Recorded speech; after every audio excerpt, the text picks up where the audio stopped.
5000 साल पूर्व भगवान कृष्ण ने आखिर पांडवों को क्यों बताई थी कलयुग की कुछ ऐसी बातें जिन्हें सुनकर आज भी पैरों तले जमीन खिसक जाती है। भगवान कृष्ण आखिर कलयुग को कितना जानते थे, तो चलिए आज इस विषय पर चर्चा करते हैं और इसके तह तक जाते हैं और जानते हैं कि आखिर क्या थी कलयुग की 5 कड़वी बातें जो भगवान कृष्ण ने आज से 5000 साल पहले ही द्वापर युग में विस्तार पूर्वक बता दी थी।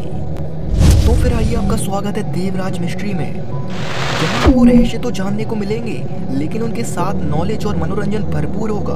अगर आप चाहते हो कि आपका समय सही जगह पर खर्च हो, तो इससे बेहतर जगह आपको कहीं नहीं मिलेगी। लेकिन अगर उससे पहले आप हमसे अभी तक नहीं जुड़े, तो कृपया करके अभी जुड़ जाइए। धन्यवाद। आज से 5000 वर्ष पूर्व द्वापर युग में 5 महाबली योद्धा थे, जिन्हें हम 5 पांडवों के नाम से जानते हैं, और साथ ही जगत के पालनहार जिन्हें हम श्री कृष्ण के नाम से जानते हैं। महाभारत काल में ही भगवान कृष्ण ने कलयुग का विस्तार पूर्वक वर्णन कर दिया था। एक बार की बात थी जब 5 पांडव भगवान श्री कृष्ण से ये जिज्ञासा व्यक्त करते हैं कि हे प्रभु, कलयुग कैसा होगा, कलयुग के लोग कैसे होंगे, वे कैसे सोचते होंगे, उनके विचार कैसे होंगे, उनको मोक्ष की प्राप्ति कैसी होगी। जब 5 पांडवों की ऐसी बातों को श्री कृष्ण ने सुना, तो श्री कृष्ण उनसे कहते हैं, ठीक है, इस प्रश्न का उत्तर मैं तुम्हें दूंगा, लेकिन इससे पहले तुम 5 पांडवों को वन में जाना होगा और तुम्हें वन में सर्वप्रथम जो कुछ भी दिखाई दे वो मुझे बताना। भगवान कृष्ण के ऐसे विचारों को सुनकर 5 पांडव उनकी आज्ञा लेकर वन की तरफ निकल पड़े। सर्वप्रथम युधिष्ठिर जब वन की तरफ जा रहे थे, तो उनकी नजर एक ऐसे हाथी पर पड़ी जिसकी 2 सूंडें थी।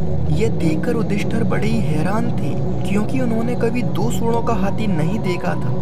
इसके बाद जब भीम वन की तरफ पहुंचे, तो वन के रास्ते में उन्हें एक ऐसी गाय दिखाई दी जो अपने बच्चे को प्रेम के कारण इतना चाट रही थी कि उसके बच्चे के शरीर से खून निकलने लगा। इसी के साथ जब अर्जुन वन में पहुंचे, तो उनकी नजर एक ऐसे गिद्ध पर पड़ी जिसके शरीर पर वेदों की बाणी लिखी हुई थी, लेकिन वह एक आदमी का मांस खा रहा था। इस तरह अनोखे दृश्य को देखकर सभी पांडव हैरान हुए जा रहे थे।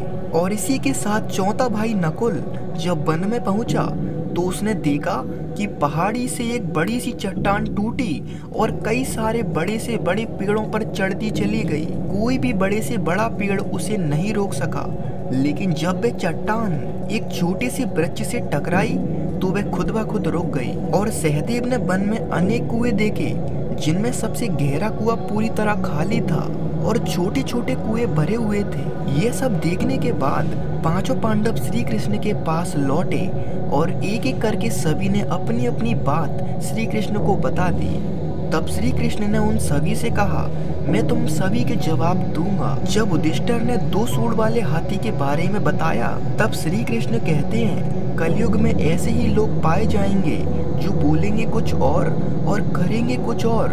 यह दोनों तरफ से लोगों का शोषण करेंगे और सत्ता के अधिकारी भी ऐसे ही लोग होंगे। इसके बाद जब भीम ने श्री कृष्ण को उस गाय के बारे में बताया, तब श्री कृष्ण ने कहा, कलयुग में लोग अपने बच्चों से इतना जुड़ जाएंगे कि वे बच्चों के रास्ते का कांटा स्वयं बन जाएंगे।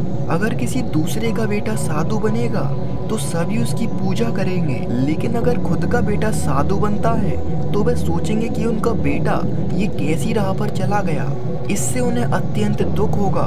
साथ ही साथ कृष्ण ने बताया कि कलयुग के लोग अपने बच्चों के मोह माया में इतने फंस जाएंगे कि वे अपने बच्चों का जीवन वहीं नष्ट कर देंगे। इसके साथ ही श्री कृष्ण सच्चाई बताते हुए कहते हैं कि तुम्हारे पुत्र तुम्हारी अमानत नहीं है, वे तुम्हारी पत्नियों की अमानत है। पुत्री अपनी पति की अमानत है, और ये शरीर मृत्यु की अमानत है, और आत्मा परमात्मा की अमानत है। इसके बाद अब बात आती है अर्जुन की।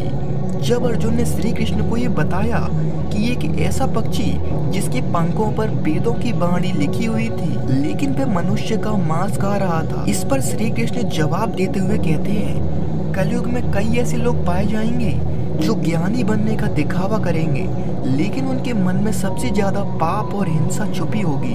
वे हमेशा यही सोचेंगे कि आखिर वे किसको मारें और किसकी संपत्ति को हड़प लें। ऐसे लोग पैसों की मोह माया में इतने फंस जाएंगे कि उनके लिए इंसान के जीवन की कोई कीमत नहीं बचेगी। वे हमेशा यही सोचेंगे कि आखिर वे किसको मारें और किसकी संपत्ति हड़प लें। भगवान कृष्ण जी कहते हैं कि ऐसे लोगों की संख्या कलयुग में बहुत ज्यादा होगी और धर्म की राह पर चलने वाले लोग कुछ ही मिलेंगे।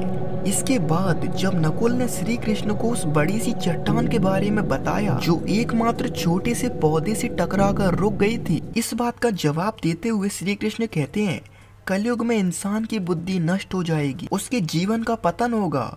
धन संपत्ति भी इंसान की बुद्धि को ठीक नहीं कर सकेगी, लेकिन मात्र एक हरि नाम ही उसके जीवन को बर्बाद होने से बचा लेगा। कलयुग में हरि नाम ही एक ऐसा माध्यम होगा जो इंसान को पाप और अहंकार से बचाएगा। हरि नाम और हरि कीर्तन एक तपस्या के समान होगा, जो इसे लेकर चलेगा वह कभी बर्बाद नहीं होगा। इसके बाद श्री कृष्ण ने सहदेव से कहा, जो तुमने वन में कुएं देखे थे जिनमें सभी छोटे छोटे कुएं भरे हुए थे और एक बड़ा कुआं खाली था, इसका अर्थ भी यही था कि अमीर रईस और संपत्ति युक्त व्यक्ति भगवान को भूल जाएगा, लेकिन गरीब निर्धन व्यक्ति भगवान को याद रखेगा। संपत्ति युक्त व्यक्ति दिखावे के लिए शादियों में अत्यंत धन खर्च करेगा, लेकिन जब किसी गरीब की बात आएगी तब उसे पैसे की बर्बादी लगेगी। ऐसे लोग इंद्रिय भोग, मांस, मदिरा, नशा आदि में अत्यंत धन नष्ट करेंगे, लेकिन जो लोग इन सभी से दूर रहेंगे उन पर कलयुग का नहीं परमात्मा का असर होगा। लेकिन ऐसे लोग कुछ ही मिलेंगे। अंततः श्री कृष्ण कहते हैं, इस कलयुग में आध्यात्मिक उन्नति के लिए हरि नाम और केवल हरि नाम के अतिरिक्त और कुछ नहीं है। तो बताइए दोस्तों, ये जानकर आपको कैसा लगा? आप अपने विचारों को कमेंट में लिखकर जरूर जाना, जिससे हमें भी ये पता लग सके कि हमने जो बताया है वो आपको कैसा लगा। धन्यवाद।